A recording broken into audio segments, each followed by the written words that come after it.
So usually I start these introductory remarks with something like, I'm so thrilled you all are here. And of course, I'm grateful that you are spending the morning at our event today. But like many of you, I'm maybe a little bit weary of this topic. So the topic, net neutrality, it is nonetheless an important one. And we have a really stellar lineup for our conversation today. And so for that, I am very excited. So I'm Sarah Morris, Senior Counsel and Director of Open Internet Policy for New America's Open Technology Institute. New America is a nonpartisan think tank and civic enterprise dedicated to the renewal of American politics, prosperity, and purpose in the digital age. Our experts here work on a wide range of issues, from national security to the work-family balance, and of course, technology and telecom policy. The Open Technology Institute works at the intersection of technology and policy to ensure that every community has equitable access to digital technology and its benefits. We promote universal access to communications technologies that are both open and secure, using a multidisciplinary approach that brings together advocates, researchers, organizers, and innovators. And I'm very honored today to introduce you to our keynote guest, Ranking Member Frank Pallone. After spending many years working on telecommunications issues on the Energy and Commerce Committee, Frank Pallone Jr. took over as the top Democrat in 2015. In that time, he has endeavored to make consumers' voices heard in important policy debates here in Washington.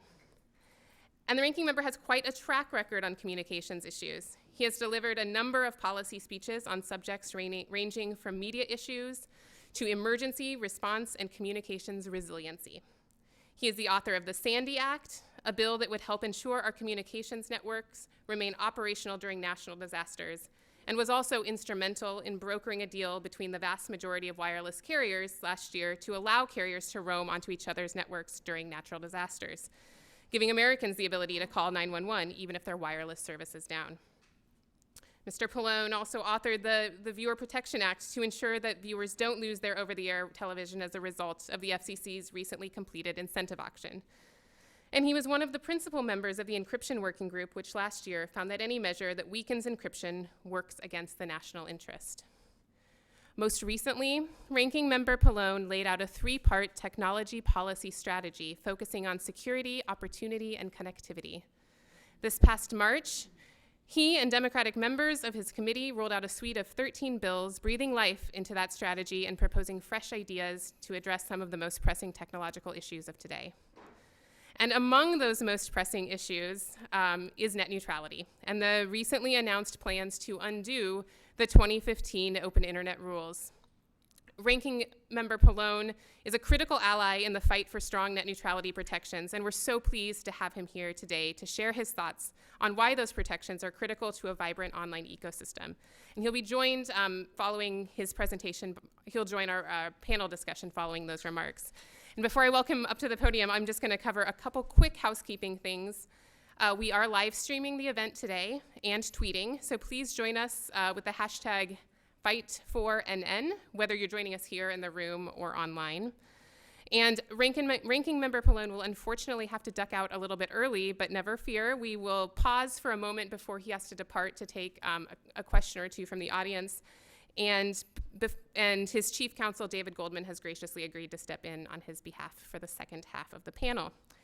And then we will obviously open up for audience questions at the end of the panel discussion. And so with that, I will welcome Ranking Member Pallone to the stage.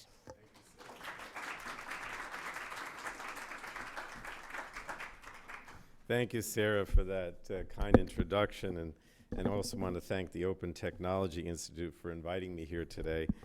The Institute has been an important source of data-driven research on some of the most important issues we face today, issues like privacy, cybersecurity, and broadband access. So I want to thank you all for the work that you do here. I obviously am here because I want to talk about net neutrality, and I want to talk about it because it's an issue that I think is critical to both our economy as well as our democracy. Last week, as you know, the chairman of the FCC, Pai, with the backing of the Republican leadership in Congress, proposed a plan to do what I say is ignore the will of the American people and kill net neutrality. And I think the plan is clear: sabotage net neutrality by kicking the legal legs out from under it. And I believe very strongly we can't let this happen, and that we all have to do whatever we can to stop Chairman Pai from accomplishing that goal. Now, at the most basic level, net neutrality means that we, the people, can decide for ourselves what we do online. We decide which videos we watch, which sites we read, and which services we use. And nobody gets to influence that choice, not the government, not the companies that run the networks. And that's how the internet in the US has always been operated, and that's how it should be operated, in my opinion.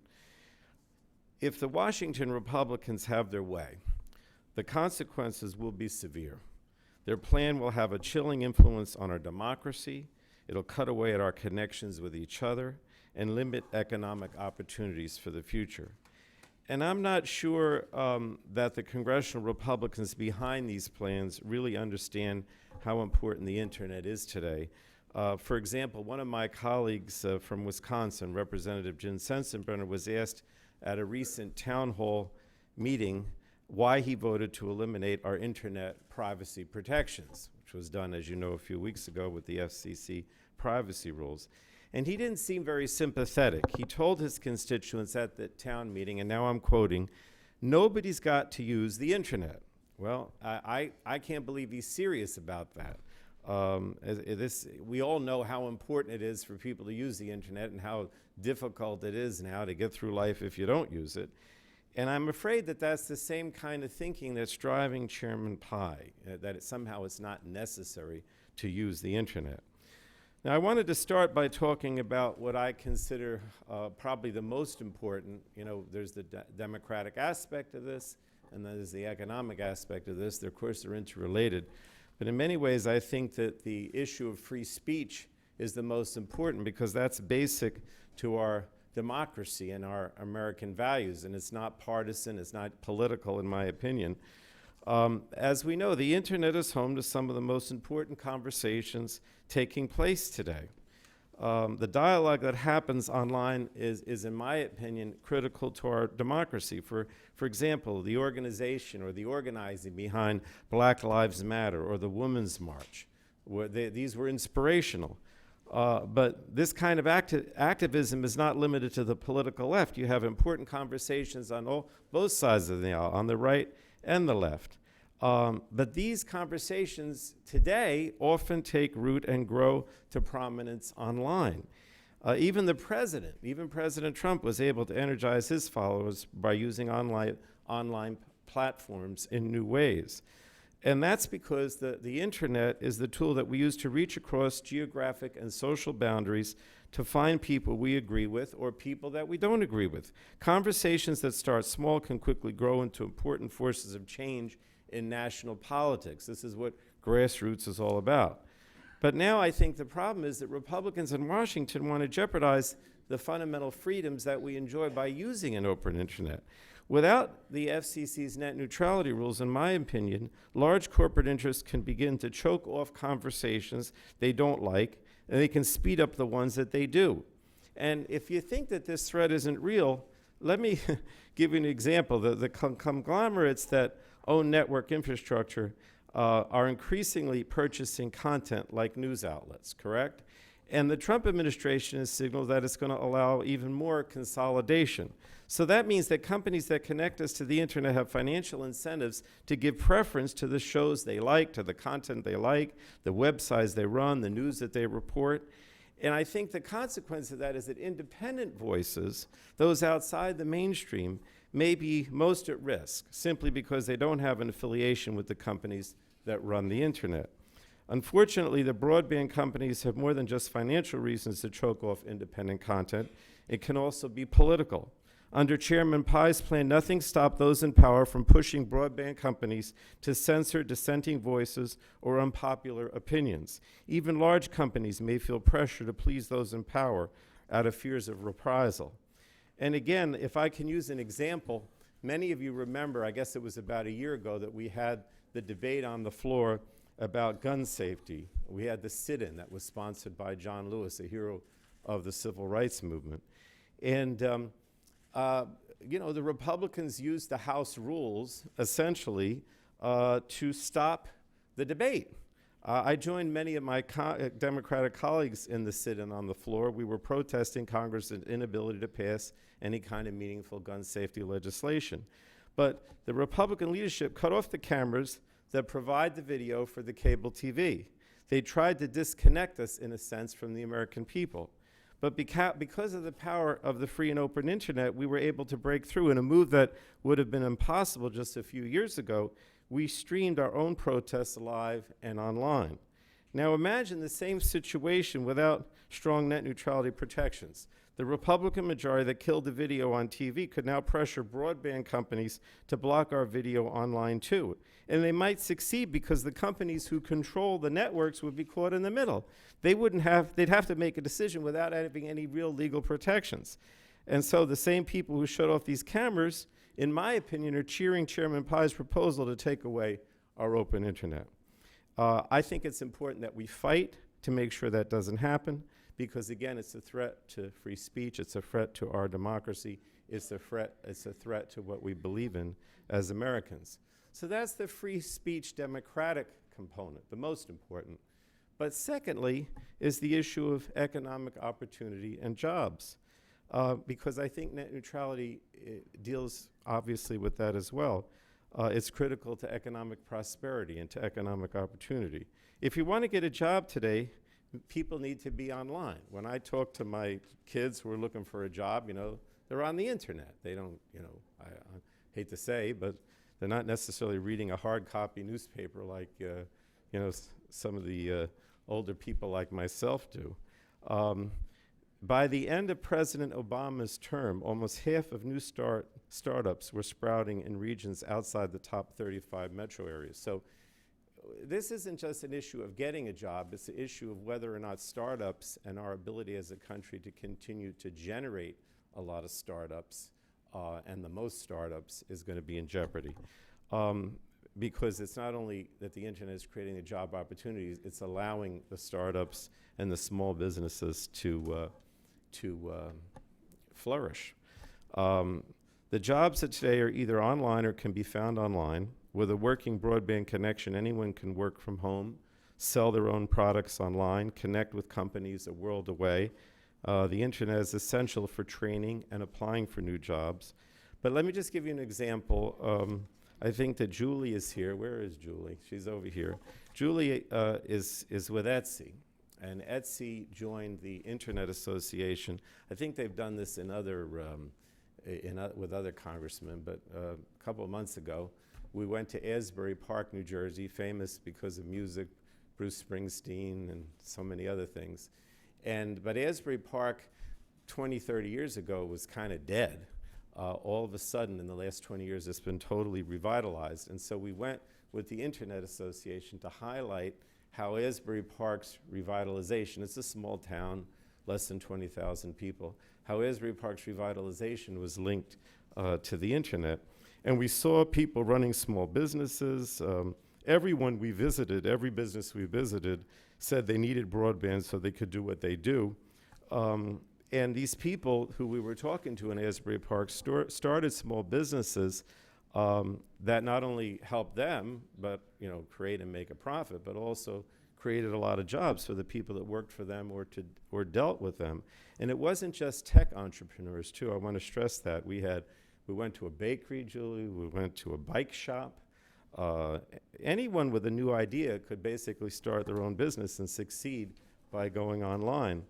And one of the places we visited was, I guess, what you call an incubator. In other words, this was a place that started, about a decade ago. And, they had everything. You could go and rent a desk. You could rent a small booth. Or if you really grew up, you could rent an office, right? Or maybe then eventually move out of the incubator and have your own office. But when they started 10 years ago with this incubator, they only had 10 members. Now they have more than 1,100 members in a place as small as Asbury Park. And they made it quite clear that that wasn't going to happen without a free and open internet. But again, it's access and it's also speed. These entrepreneurs need access to the same internet at the same speeds as the large corporate interests. I've heard some people in Washington, including my own colleague Marcia Blackburn, who's the chairman of our subcommittee, suggests that big business should be allowed to pay their customers, broadband providers, to speed up their content. And some people call this paid prioritization, others call it pay-for-play, fast lanes. I think that's a bad idea. The internet has been such a powerful tool precisely because the small businesses in Asbury Park can have websites as powerful as the world's largest corporations. The only limits on this are their own imaginations, not their bank accounts. And once they pay to plug into the web, they're free to compete with anyone. And that's how the internet has always kept costs for new businesses so low and created the competition. Sometimes I think that those who are against net neutrality somehow suggest that they're the capitalists. They're the ones that are creating competition. They're the ones that are creating new businesses. It's just the opposite. The competition comes because of net neutrality. The opposite side are the monopolistic ones. They're the ones that are trying to create a monopoly and trying to, control everything so that competition doesn't exist. So, we have the broadband providers who want to charge extra for fast lanes or other advantages to access their subscribers. Just imagine for a moment that you're comparing services from two different companies. One, a well-established company with a lot of money, and the other, a new service that is just trying to get off the ground. If the well-established company pays you your ISP extra, its site will be a lot faster. And think about it, if you're a potential customer deciding which website to visit or app to download, which would you choose? And the fast one or the slow one? Personally, I have no patience, so I know where I'd end up. But real net neutrality rules stop this from happening. And Chairman Pai's proposal does not. His proposal would put a new hurdle in front of new and aspiring entrepreneurs like the ones in Asbury Park. And for too many of them, that will be one obstacle too many, and they just won't exist anymore. So I don't want I don't want anybody to be fooled by those who say they support an open internet, but they also want fast lanes. That's not net neutrality. If they get their way, they would tear the internet in two. A fast version for those with deep pockets and a second-class internet for everyone else. And so I keep asking myself, how is that good for the people of Asbury Park? How's that good for any small community? Without net neutrality, they won't stand a chance and we'll all suffer for it. And I honestly believe, Julie, that the things that, and I don't mean to put you on the spot, but you're the only one I think that was there that day, that if it wasn't for an open internet, we wouldn't see what's happening in Asbury Park and the revitalization. Because I think the innovative startups of today and tomorrow are going to simply disappear because they won't be able to compete with the big guys.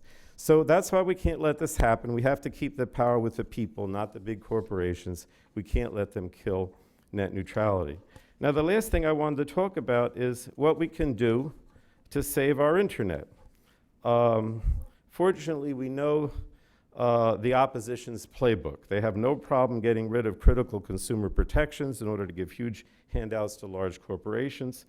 And I want to also put this, and I know this is probably not what you want to hear, but I want to put this in the context of what I see the Trump administration doing in the first 100 days. Because if you remember when I'm being totally political now, when President Trump, and partisan, when President Trump ran, the reason I believe he got elected is because he basically said, I'm going to look out for the little guy, and I'm going to fight your battles against the big corporate interests, Wall Street, whatever it is. But I think in the first 100 days, we're seeing just the opposite. We're getting rid of every consumer protection, every privacy protection, every health protection, every environmental protection. The first thing, of course, was to get rid of so many environmental protections with the various executive orders and the and the CRAs. Then, of course, was the ACA. They're still at it. I'm going to leave here, and the question is whether they're going to, repeal the ACA tomorrow. Hopefully, the Senate won't go along with it. But we keep hearing this idea of repeal and replace with the ACA, with the FCC privacy, now with net neutrality. And we have, as Democrats, we have no reason to believe that there's going to be any replace for the repeal, okay? Because I know everybody's saying to me, well, what does it matter? What does it matter? This is what some of the Republicans say, including my chairman of my committee. They say, well, what's the difference? We still believe in net neutrality. We just don't like the FCC doing this. We're going to do it through legislation. Understand, I have no reason to believe, nor does anybody else in my party, that that's going to happen. We have no reason to believe that you're going to repeal the ACA and replace it with something that's just as good. No reason to believe you're going to repeal the privacy protections that the FCC put in place, and they're going to be replaced with something that's protected. No reason to believe that if you repeal net neutrality, that there's going to be legislation that's going to effectuate the same. We just don't buy it.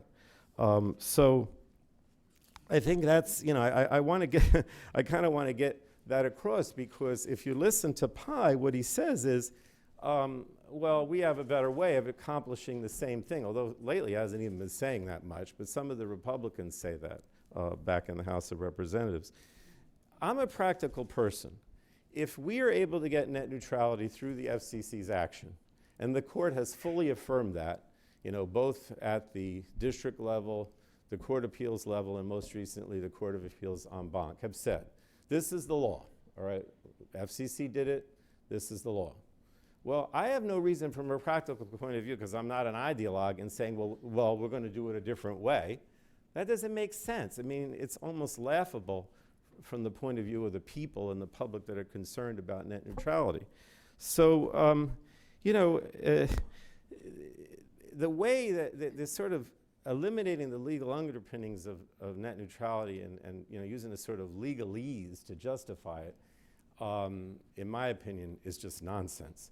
The other thing that bothered me greatly, and again, this is maybe sort of a bureaucratic thing, but it did, was that, you know, after the FCC, after they did the CRA on the floor on the FCC privacy provisions, a couple days later, Spicer was asked at a press conference about it, and he said, oh, don't worry, we got rid of the privacy provisions, and the next thing the president is going to do is get rid of net neutrality.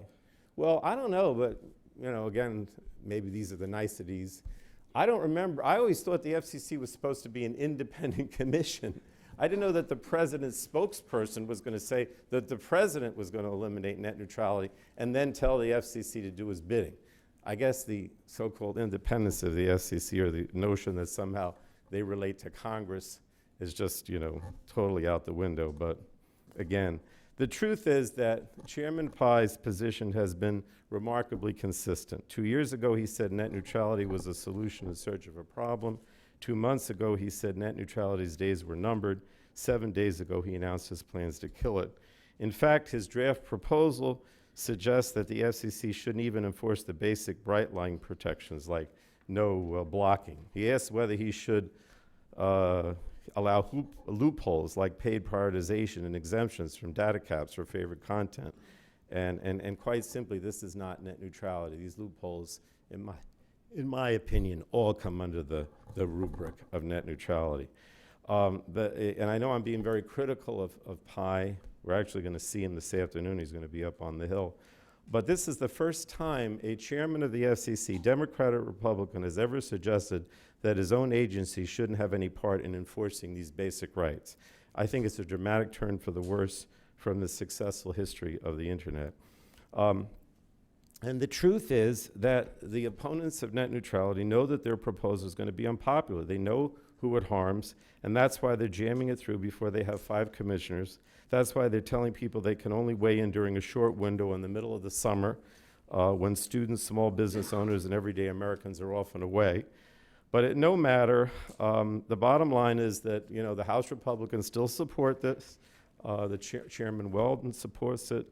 Last Congress, he circulated a bill that with more loopholes than protections, in my opinion. And of course, you know, Marsha Blackburn is even more blunt in saying that. She told Breitbart News that she wants Chairman Pai to eliminate net neutrality. So I guess there's no news here. The only thing that I want to stress in conclusion is that, you know, we're tired of this issue becoming a political football. We want Chairman Pai to withdraw his proposal. And we're going to do whatever we can to fight this. No one believed we could stop the ACA repeal. I still think we can. A lot of it is grassroots and basically, you know, stoking the grassroots and the American people. 4 million people spoke in favor of net neutrality when the FCC first proposed it. So I just want you to do whatever you can. Talk to your friends, even those with different political beliefs. Talk to your parents, your grandparents, your neighbors who maybe don't understand this issue. Educate them. The public outcry can work. It has saved the open internet before. Tell everyone to make some noise. That's what John Lewis said on the floor of the House during the gun safety debate. Make some noise. Write to the FCC. Call your representatives in Congress. Go to the town halls. And I think it will make a difference. Because I know that the path for victory is uphill. We can't win this battle alone, but when we come to that together, we can still stop the moneyed interests here in Washington. I've seen it many times. A lot of people think, well, the big corporations, the money interests always win. That's not true, and it doesn't have to be true in this case. But it's important not only not because we dislike the moneyed interests, but because we believe in capitalism and competition. We believe in democracy. And if you're truly American and care about the country and its democracy and the Bill of Rights and capitalism and competition, you should be on the side of net neutrality. Thank you very much.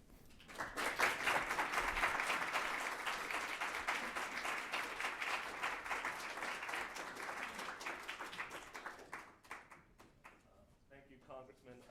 I'm Alan Davidson. I'm the a fellow here at New America. Until recently, I was Director of Digital Economy in the Commerce Department. And many thanks to the Congressman. Thanks to all of you for being here. We're joined today by a stellar group of experts on this issue.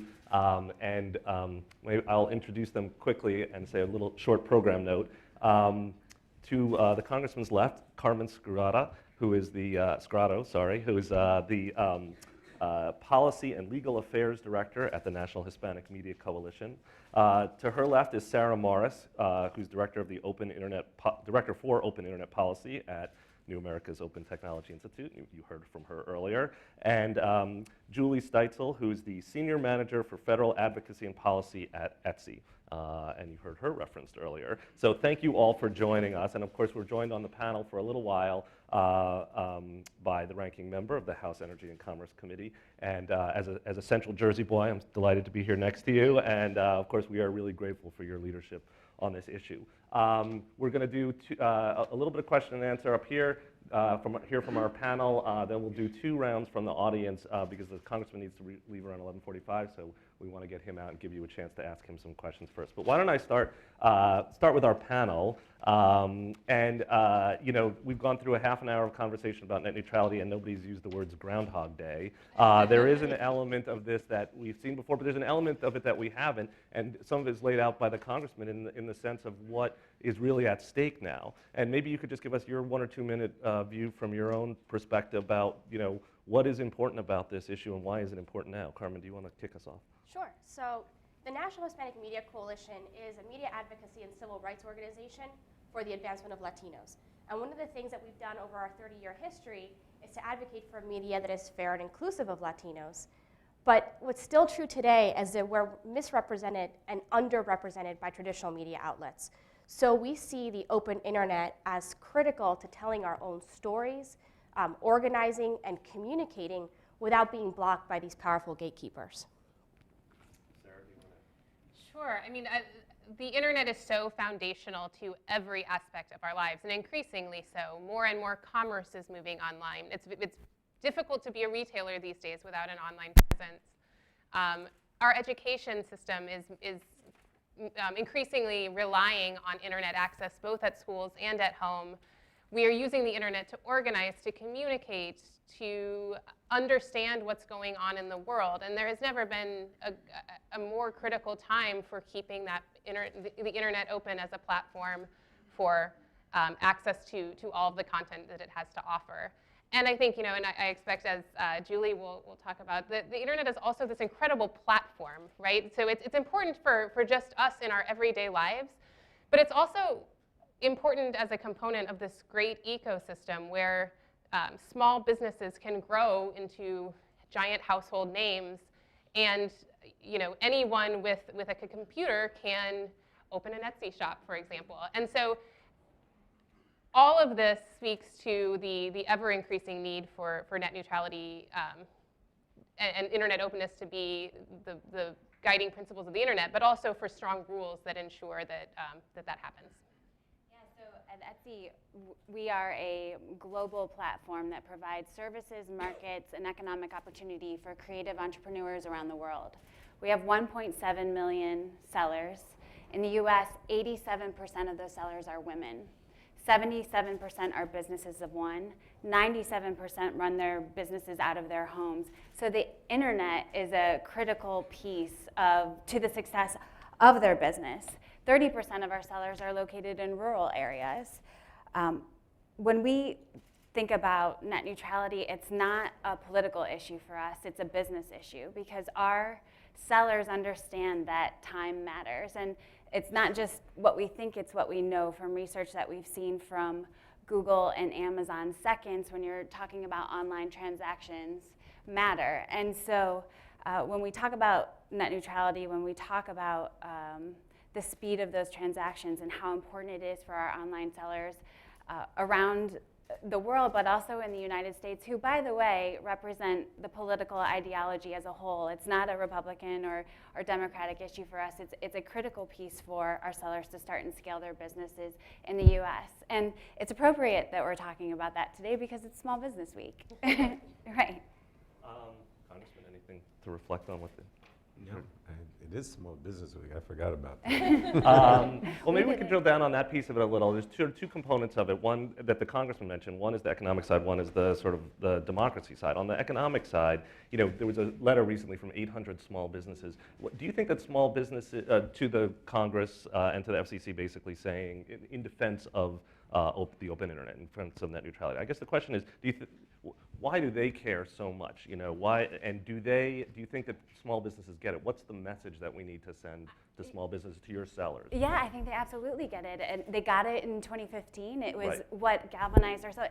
I mean, on my best days at Etsy, I get to spend time with Etsy sellers, and you'll notice a few things about them immediately.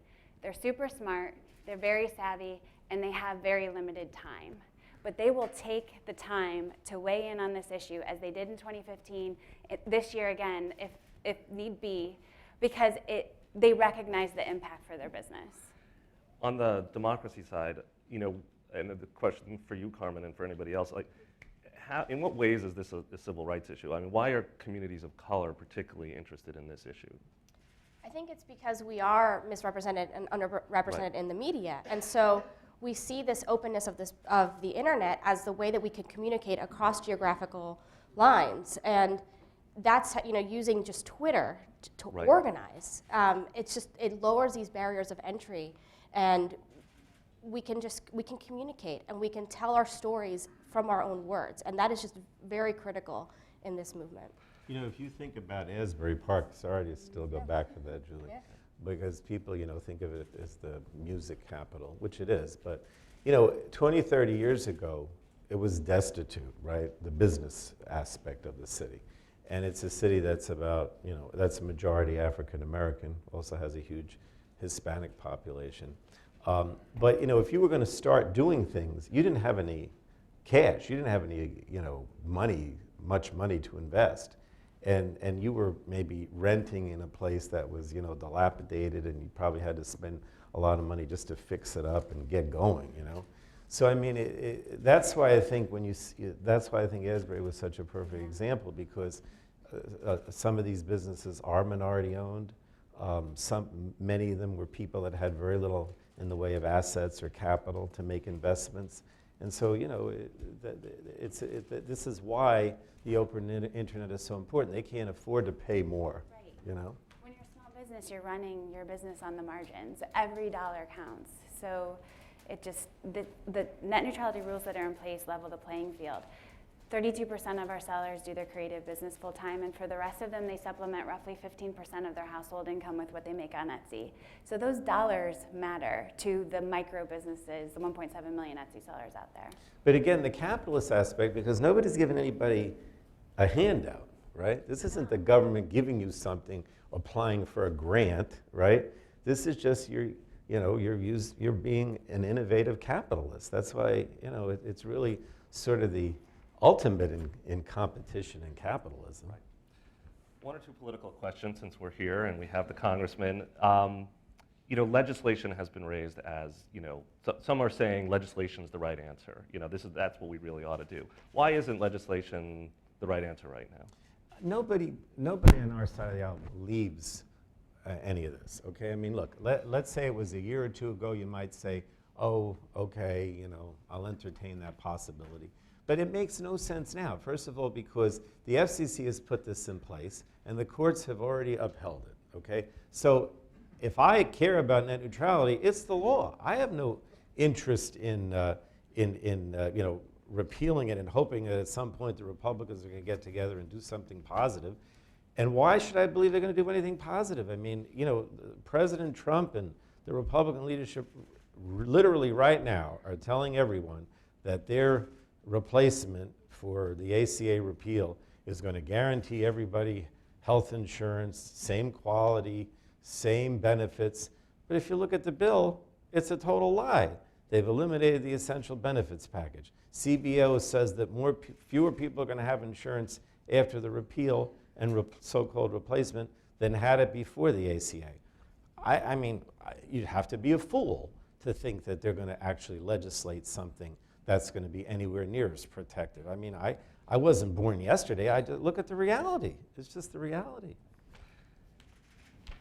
I am old enough to remember a time when this issue was actually not a hyper-partisan issue, right? And there are conservatives in the world who care a lot about competition.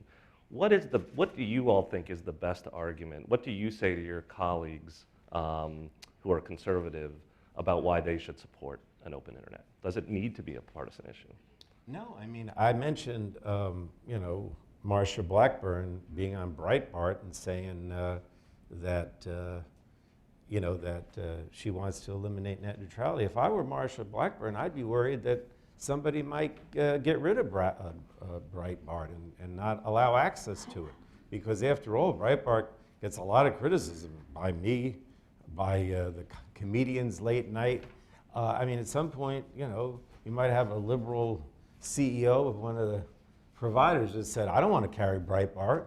To me, if I was a right-wing conservative, I'd be more concerned than ever about shutting it down. Okay. Note to any Breitbart reporters in the audience. Duly noted. I know that the congressman has to leave in a couple of minutes, so why don't we open it up for a quick first round of questions from the audience. I don't know if we have mics here yet, but why don't you go ahead, this gentleman right here in the front, or in the second round here.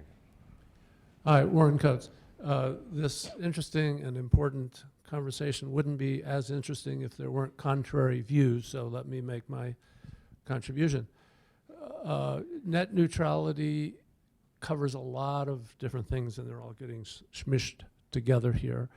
One, Commissioner Pai is proposing to go back to the way things were 2 or 3 years ago. I don't remember them being so terrible then.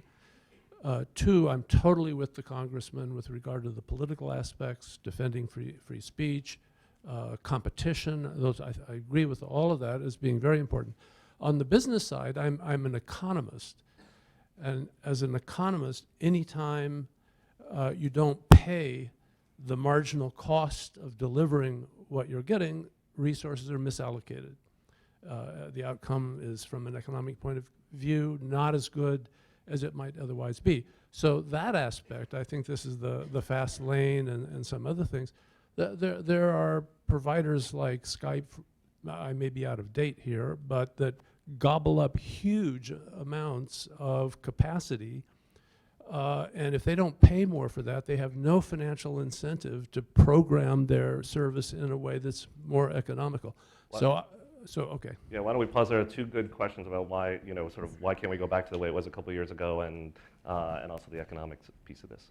Any takers? I mean, the most straightforward answer to the question of why can't we go back to where things were 2 years ago is because the DC Circuit said we couldn't use that approach. I mean, taking away Title II effectively undoes the entire legal basis for the net neutrality rules. And this is a legal basis that the DC Circuit has subsequently found to be sound, even after petitions for rehearing.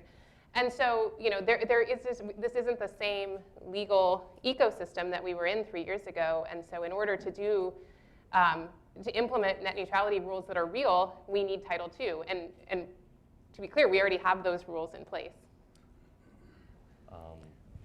Well, I mean, on your Skype thing, I mean, look, there's always going to be, you always have to weigh things. I guess what we're saying, what I'm saying is that I think because of the benefits of the open internet, in my opinion, outweigh, the concerns you expressed with regard to Skype and the possibility that, there's not as much money for certain things. I just think you just have to weigh the two, and the open internet, I think, is more important ultimately. And since we do like facts here, I'll just say a quick factual point. Skype does, of course, pay for bandwidth when they connect to the internet. It's just a question of whether consumers should pay to be able extra to connect to Skype, or should Skype pay extra to be able to connect to particular consumers. They do pay for the first part of that, their own connections to the internet. Other questions here? Over here.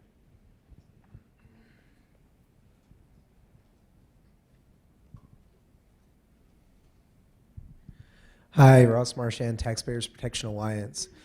I'm just wondering, do you guys agree that some bits of data that's transmitted through the internet networks are more important than others, and therefore it's acceptable to subject some data packet transmission to a slower rate than others? The analogy that I would think of would be if you're on the highway and there's a fire truck coming that's responding to an emergency, it would be common sense to ask all the other drivers to slow down to make way for the more vital emergency vehicles to come down, because it's acknowledged that some services are more vital than others and need to make their way faster than others. Do you buy this analogy as it relates to transmitting data through the internet? I mean, I don't think any of us up here, well, Alan is an engineer, but I think that's not really what the net neutrality rules were about. It's an interesting thought exercise, but the 2015 Open Internet rules were very specific in the practices they prohibit, and it's not that sort of bit by bit equalization or inequality. And in your analogy, I think the ambulance or the emergency vehicle speeding, that's such an infrequent thing.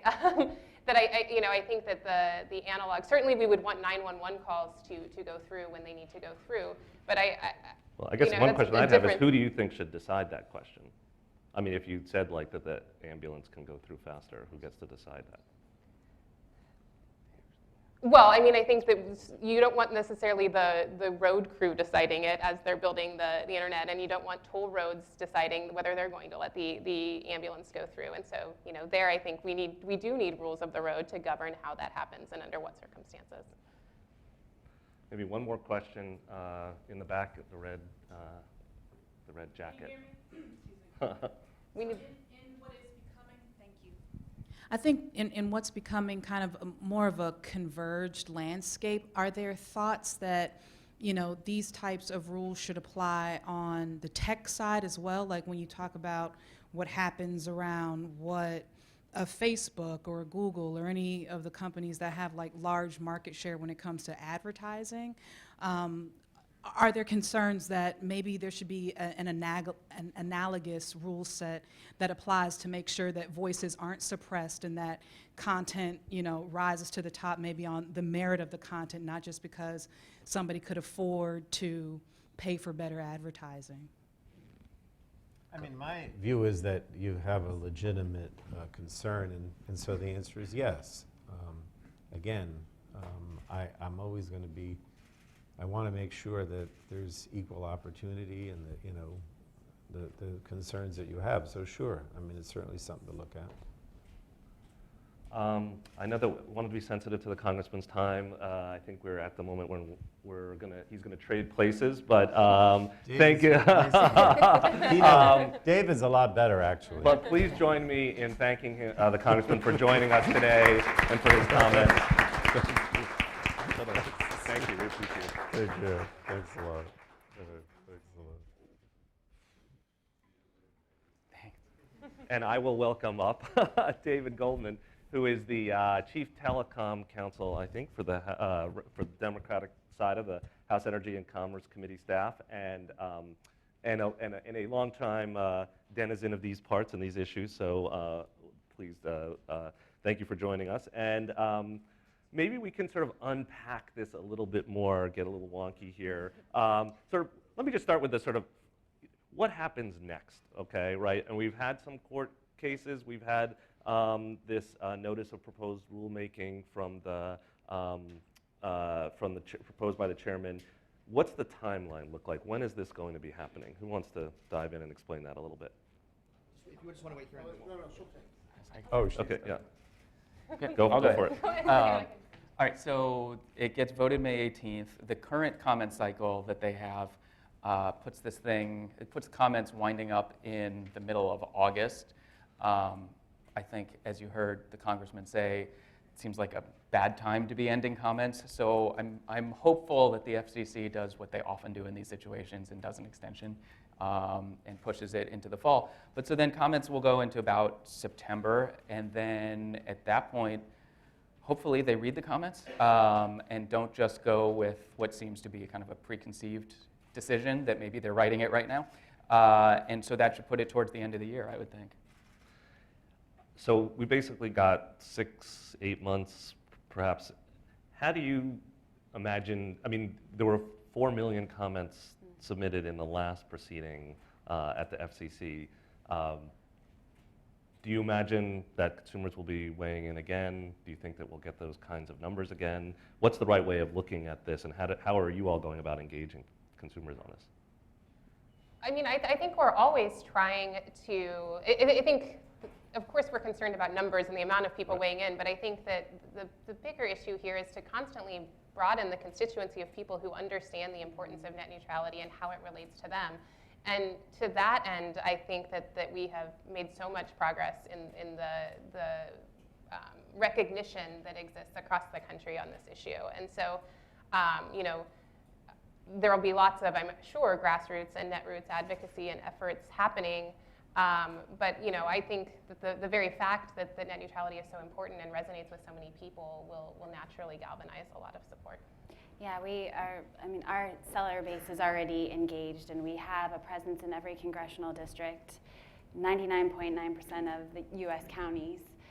So we expect our sellers to engage as they did in 2015 because they're the ones leading this. Etsy is not saying engage on net neutrality. Our sellers, this is an important issue for them, and they're really driving us. They are leading the way for us, and we're following their lead. As folks who've dug into this issue, you know, and have followed it for a while, is there anything about the current approach that has been surprising to you? I mean, we've now got this notice of proposed rulemaking from the FCC. People have now had a couple days to dig into it and look at it. Is there anything in it that's surprising to you, or is there anything that's been surprising about the way that the FCC has, or the chairman has decided to go forward with this? I mean, I think for me, what is surprising is that he's saying we don't need the rules because there aren't any problems. Right. And when you really look into the facts, consumers understand that these are protections for them. And if you go to the consumer web link on the FCC's website and you just look, you can actually say, I have an open internet net neutrality complaint. And I just did a little bit of research, and there's a little under 37,000 complaints that have been launched since these rules went into effect. So consumers understand that these are protections for them, and they're looking for the FCC to resolve these issues. Wow, I actually didn't know that number. That's incredible, right? I think it's also been surprising at the way that the chairman has approached the process. I mean, he started off really touting the need for transparency and open processes at the commission. And what we've seen on a variety of issues, but in particular on this issue, is a series of closed-door meetings, of private announcements about what's actually in the order, and you know, reports in the media about how Chairman Pai is building up his Republican army to defend these rules. And at the same time, you know, there are calls for everyone to link arms and join together in, you know, bipartisan legislation. And so, if the end goal is sustainable, if the end goal is that we want something legislated, then the people want to move in that direction, then the approach I would use if I were the chairman would be to look for consensus, and that just doesn't seem to be what's happening. So that's not what you're seeing in the current NPRM? No. Okay. No, I mean, to me, what was surprising, I think this is the first time that a sitting FCC chair is suggesting that his agency shouldn't be the ones dealing with net neutrality. I mean, going back various administrations, Republican, Democrat, every chair has acknowledged that there's an issue here, and every chair says the FCC is in the middle of this. I think this is a dramatic turn. And I mean, just to Sarah's point as well, it is a little interesting because I think mostly you see chairs coming out saying, at least initially saying, let's see if we can try to figure some way out that we can all do this. Just sitting where I sit and seeing how the Democratic members of Congress are reacting to this, the constant reports of how the chairman is going to the right and honestly is not trying to do anything to build the tent. It's hard to buy the argument that this is something that everyone, as Sarah said, should come together on, at the same time that we're seeing he's not just going to the right, he's going as far to the right as he can find. And it's a really, really mixed message to say that this is actually a bipartisan issue that we all agree on, but at the same time, this is a fight that he's going to win against us, I guess, with the backing of the Republican Congress who keep saying this is wonderful that he's doing it. It's hard to square those two things. If the commission were to proceed with this reclassification part, what are some of the other, well, first of all, do you all see a path for them to have authority to continue to do to promote an open internet in a way that's meaningful if we don't have Title II anymore? Maybe somebody should explain what Title II is. I'm sort of banking that the audience is sort of familiar, but how do we work our way through this authority piece? Sarah, do you want to? Yeah, I mean, we've gone through multiple rounds at the DC Circuit now, and the DC Circuit in the Verizon case basically sent back the rules, the good rules from the 2010 order back to the FCC and said, look, these rules are fine. You've demonstrated that there's a need for these rules. We are convinced, but you can't use you must use Title II authority in order to ensure that they're sustainable. And so, and even the Wheeler FCC considered different ways that they could, do something other than Title II to implement strong net neutrality rules, and ultimately they recognized that the only way you can enact strong, enforceable net neutrality protections is through Title II. Yeah, I was going through the NPRM. It was a little bit surprising to me also. I mean, the DC Circuit has been clear on like 706 authority, and I know a lot of people would prefer it being in Title II, but 706 authority, which is in Title I, this NPRM, despite what the DC Circuit has ruled and now reaffirmed, is saying maybe that's just oratory. And that's the word that they use, is maybe this was just, Congress just, was kind of pontificating in the law, it was also an interesting position to take. It's now, I mean, it's not, this is just questions, it's just the NPRM, but I mean, the court ruled on this. Right. So it's an interesting position to take. What's the right way to interpret what the courts have done? Just this last week, there was, within the last week, there was a ruling out of the DC Circuit. It was alluded to earlier. Somebody explain that briefly. Why is that important? So basically, after the DC Circuit ruled last summer in favor of in support of the FCC's rules, the petitioners who had brought the legal challenges to the rules in the first place petitioned for rehearing. They petitioned for rehearing by panel and rehearing en banc. En banc means they would like the whole DC Circuit to hear the case rather than just a 3-panel judge. And so the DC Circuit had not yet, until this week, decided on those petitions. And then this week, they said, no, we're not going to hear either by panel or by the entire DC Circuit. So it basically just reconfirmed the legal soundness of the FCC's approach, right, and confirms that these rules are the law of the land. Right. And the next step for this legal challenge would then be to the Supreme Court. Any of the lawyers have a bet on whether this is likely to get taken up, or? I mean, the Supreme Court very rarely grants cert, and so first of all, we don't know that any of the petitioners will bring a claim. I think it sounds like they're still deciding. We don't know if the Supreme Court will grant cert, and even if they were to hear the case, there still is the hurdle of actually succeeding on the merits of the petition. So, I think this is a very, very narrow legal window for any challenges to the rules. Maybe we could explore some of the other arguments that have been raised about why it is important. Some of them have already come up in some of the question and answer. one argument that the chairman made, has made pretty strongly is this investment and economic argument, that we need to repeal, we need to reclassify, we need to get rid of Title II, we need to change these rules in order to get better investment in broadband. Any of you care to comment on that, and whether that's a good frame for us to be looking at this? Well, I was surprised, going back to your previous question, that he actually used the numbers that he did in his speech around investment, because if you dug a little deeper, there seems to be some pretty solid evidence that that's actually not the case. And so, yeah, I think before you base an entire framework or argument around this, you should have a pretty solid foundation of evidence to move forward, and that doesn't seem the case with what Pi put forward. And of course, it's also, as Julie talked about earlier, it's important to think about investment and innovation in the broader internet ecosystem, right? It's not just, we care not just about the investment on the broadband side, but in ensuring, no, I'm just that's right. ensuring that the internet is a platform for all of this incredible commerce and innovation online. And I don't think, one of the things that, it's always surprising to me, one of the things that the net neutrality rules do is they force internet service providers to compete on the merits of their service, which to me sounds like a good economic framework to work within. If I'm an ISP, my contract with my customer, Alan, is that I'm going to provide X amount of bandwidth per month for a price. The open internet rules basically ensures that that's the model and prevents me as an internet service provider from cutting other deals to augment my income. And so as consumers, I think that sounds pretty good. And again, I think that the investment conversation sometimes miss the point and look at this very, very narrow construct of what investment means, while not accounting for all of the other rich activity that's happening online.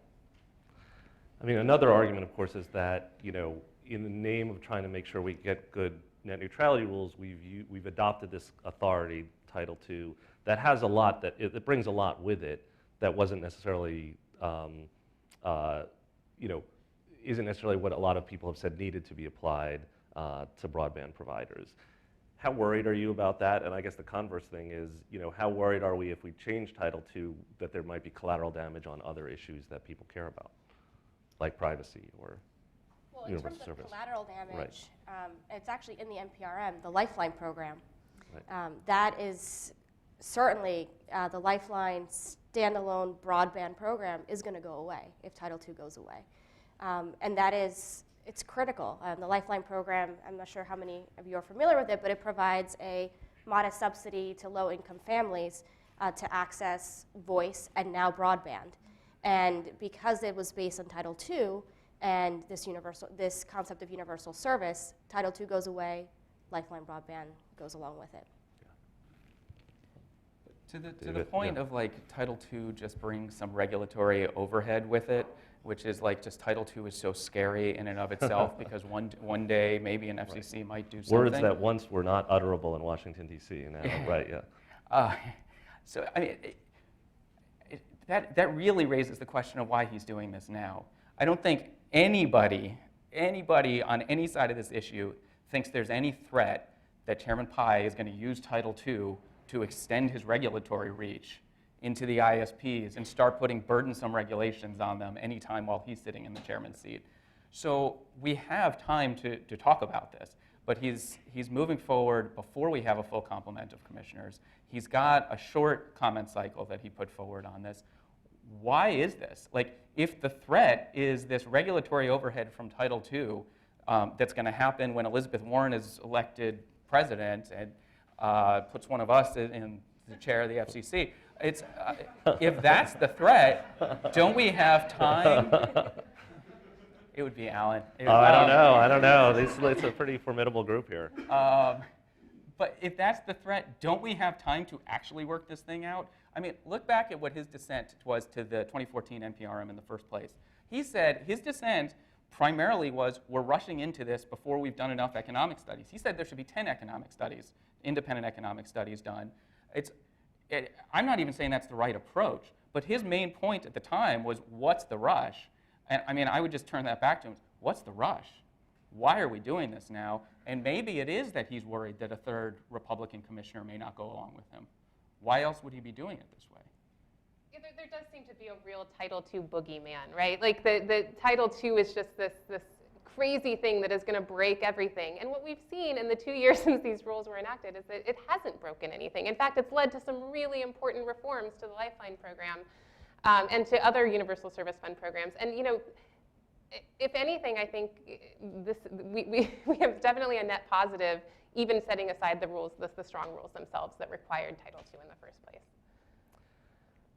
Maybe a political reality question. You know, certainly Chairman Pai and Commissioner O'Reilly have not been ambiguous about their feelings about these rules and where they're headed. What is it do you think that can possibly make a difference or make a dent to change where the commission seems to be heading right now?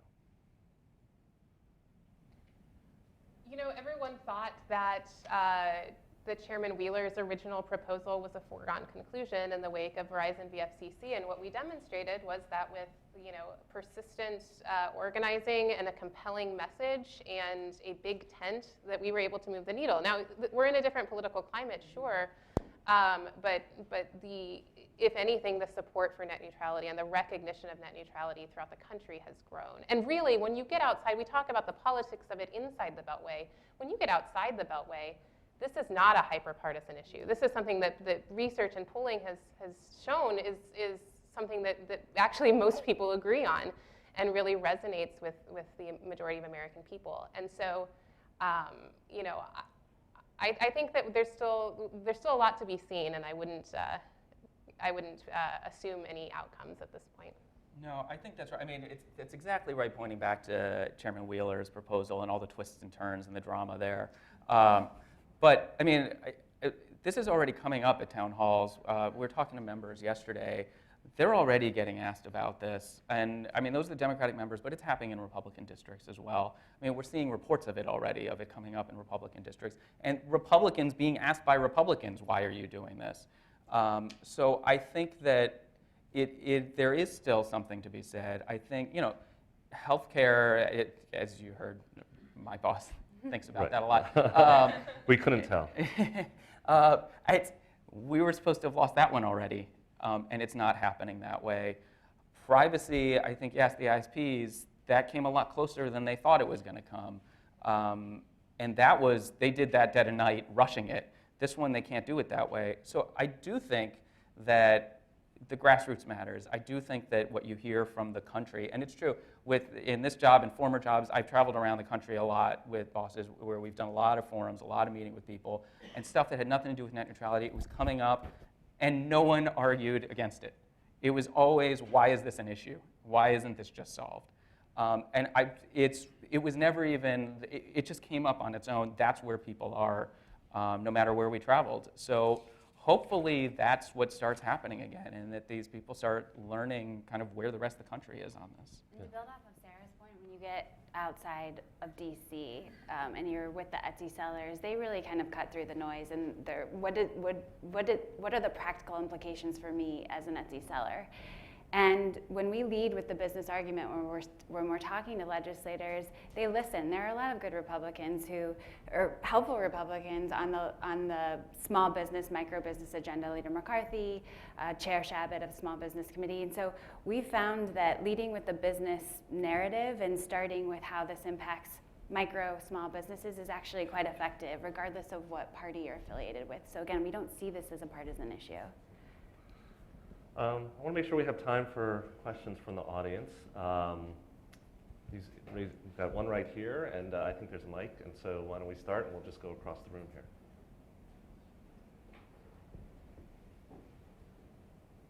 Hi, so I'm Ash. I'm a grad student at American University. I'm a proponent of net neutrality, but there are a couple of issues that are kind of nagging me, and I hope you guys can help me with that. So I want to take this conversation a little bit broader than just Chairman Pai's decisions, and net neutrality in general, and Facebook's zero rating initiatives in particular. So they've been universally planned across the globe, in India, where I'm from, as well as the United States. So But the problem is Facebook's internet.org and Free Basics does allow access to the internet, even though it's a small portion of it. So should net neutrality take, and in India almost 70% are not connected to the internet, and maybe like 15% in the States. So should net neutrality take priority over internet access, even though it's only to a small portion of the internet? And my follow-up or second question is, how do we, as people who have access to the internet, justify speaking for those who don't? Zero rating, it's a great question and a tricky question. Anybody want to take a shot? I'll start. I will say, as a caveat, my team tends to look at the issue of net neutrality from a domestic lens. So, we are certainly concerned about internet access on the global level, but when it comes to the policy recommendations we make, we're more focused on the domestic side. And I think that, and part of that is because the arguments for different types of zero rating arrangements around the world are very different depending on what the landscape on the ground looks like and what the realities are for people who live in those countries. And so to your second question, it's more challenging to speak to policy recommendations at that level. And also Facebook is sort of different because of the way that it works. It's different from the domestic zero rating policies that we talk about more frequently because of the way that it's structured. I mean, Facebook's not an ISP. They partner with mobile providers to execute their service there. And so if you were to analyze it under the open internet rules, you might come to a different outcome.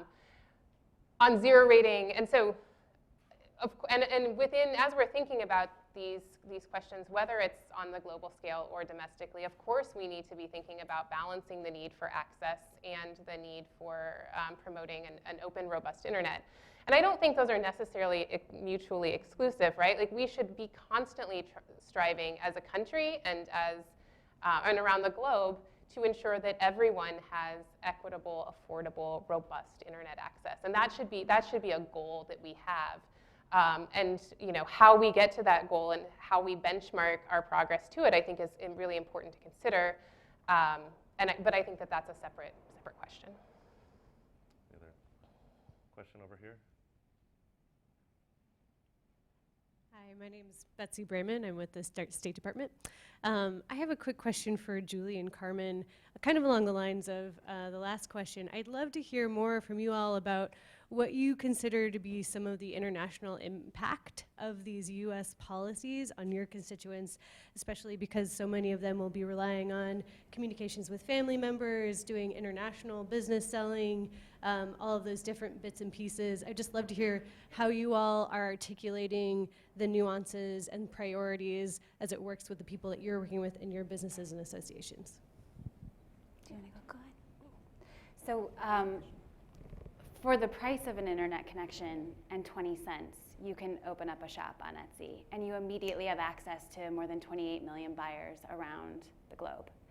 So the speed by which that connection, it makes a difference. And we talk about time, whether it's the time from the minute someone makes a sale to the time that you're getting the product to the buyer, or the time for browsing. And so we see this as a global issue. Obviously, we're focused very much on the domestic debate with net neutrality, and just generally how important it is and how critical it is to have a level playing field for our sellers. They are businesses, the one, they're doing everything. It's not that they can compete with the larger folks and retailers in the space, but as far as messaging goes, we see speed as something, and time as something that is extremely critical, regardless of where you're located. We're really focused on the domestic issue as well, but in terms of the way that we speak to our audience, we're telling them that if these net neutrality rules go away, then what it's doing is it's creating a system where you're going to need a toll to access more information. It's going to be a toll to access your relatives on the other side of the globe. And what we're doing there is we're tipping the scales, right? We're tipping the scales against equality and opportunity for all, for that of the privileged few. And do we really want an internet that is just for the privileged few? Other questions up here?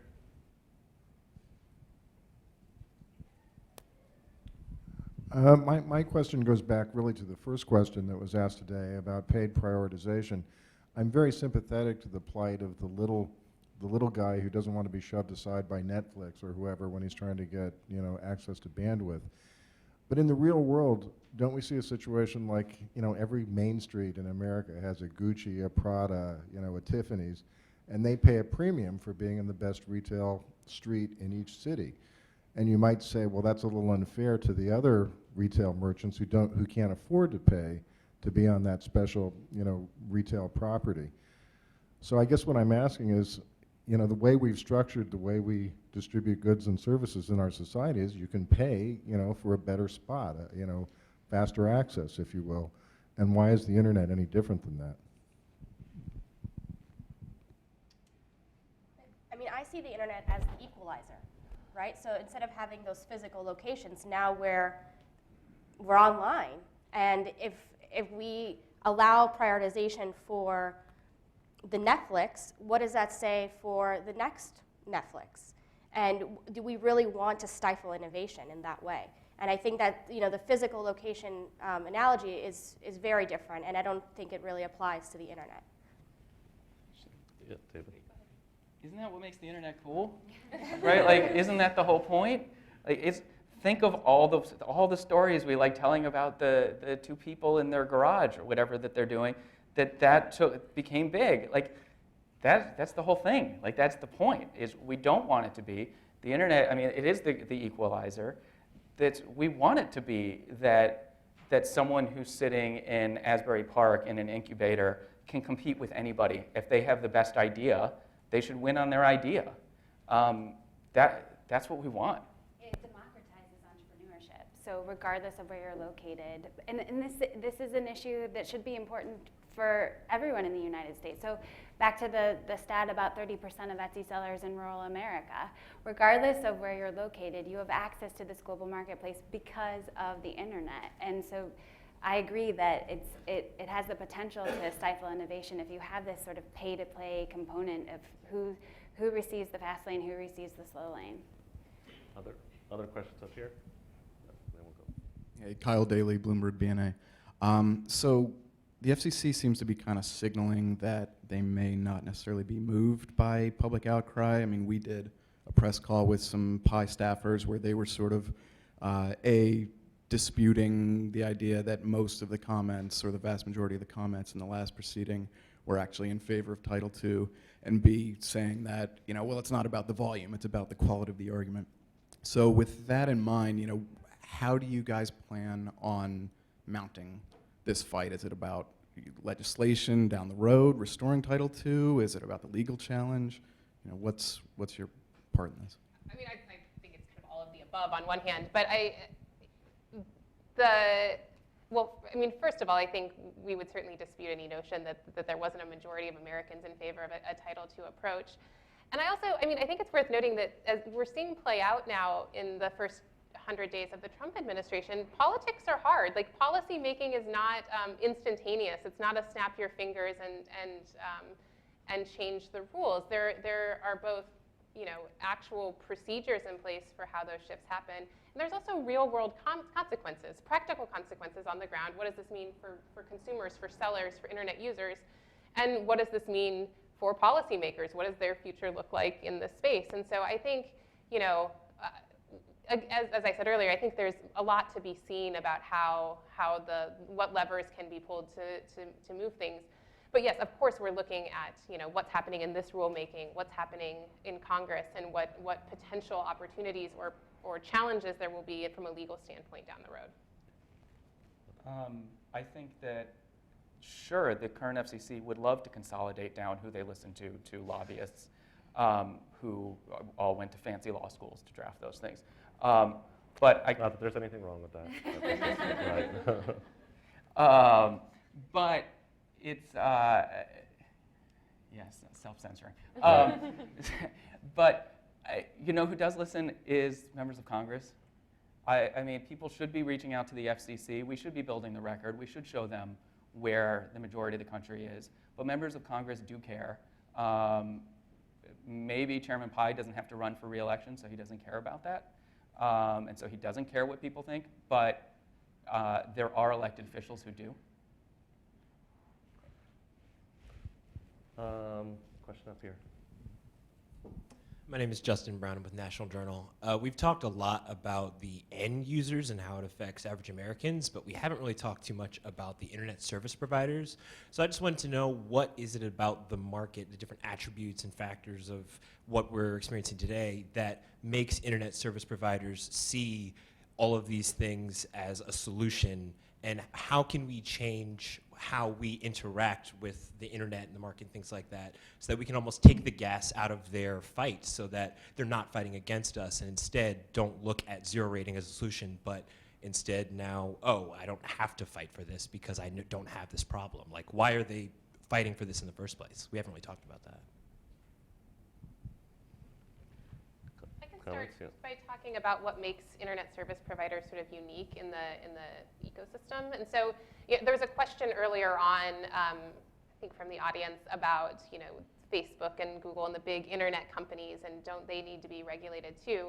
And I think that could be a whole other panel of conversation. But one reason that that internet service providers have come under such scrutiny within the lens of the FCC is because of their role as gatekeepers to the internet. So if you're an end user, at any given moment, you have at most one home broadband subscription that you subscribe to, right? Unless you're in some odd circumstance where you have multiple broadband service providers, but that's highly unusual. So you have one broadband subscription at home. That means that the only way that you can access the internet, but importantly, the only way that the internet can get to you is through the gateway of that internet service provider's front door into your home. And so when the internet service providers decide either that they can monetize something as it comes through that door, or that they don't like what is coming through that door, or that they could create some new scheme of charging for fast lanes or slow lanes, there's no real check against that. Certainly you could cancel your subscription, pay the switching costs to get it, but there really is no solution to that at that moment in time. There's one gateway in and one pipeline out. And so as we're kind of moving into what the role the ISPs play in this, that's the sort of place that we're starting from. I don't know if others have anything to add on why. Or other comments on, why are the ISPs pushing so hard, and is there something that could be done to address their concerns? Well, I mean, that in explaining where they are in the ecosystem, I think that kind of illustrates what their desires are. I mean, there's new opportunities for monetizing internet access, whether it's charging edge providers for preferential access,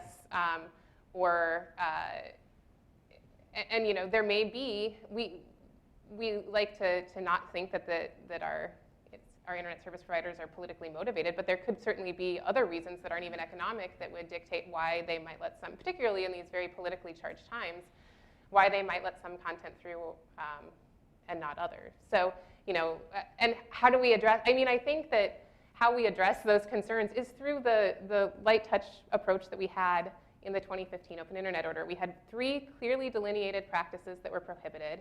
We had essentially the non-discrimination rule from the 2010 rules that became the general conduct rule that said, okay, so if anything's not captured by these 3 rules, we'll evaluate it through this multi-part test. To me, that seems like a pretty thoughtful way to approach these problems and gives opportunities for internet service providers to innovate in certain ways, but prohibiting the most egregious practices.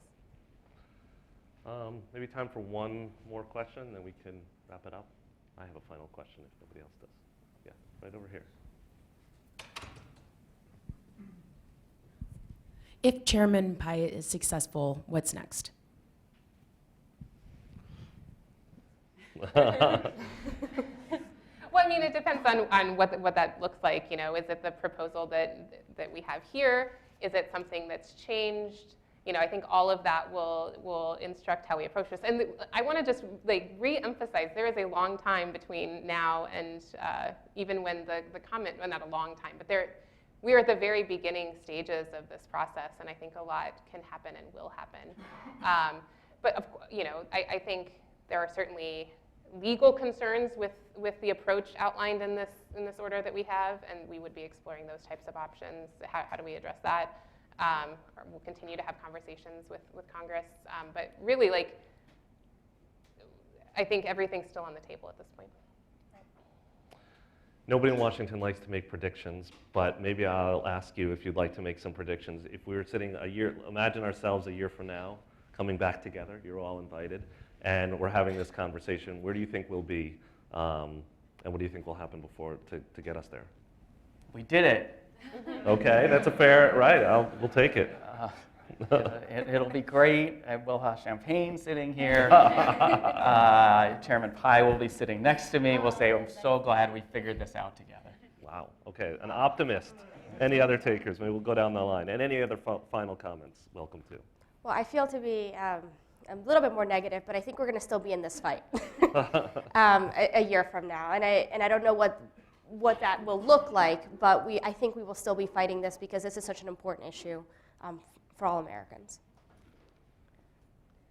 Like I said, I think that there are so many factors at play still that I am optimistic like David, but there's always the chance that we'll still be fighting. It certainly has been the case so far. I think you'll have more folks who are familiar with net neutrality because the issue will be elevated publicly, and then you'll see maybe competing paths between what the FCC is doing and maybe some tension legislatively with what folks are doing in Congress. But I have a feeling we'll probably still be here. Well, you all are welcome back for that too, but thank you for joining us today, and please join me in thanking our panelists for their insights.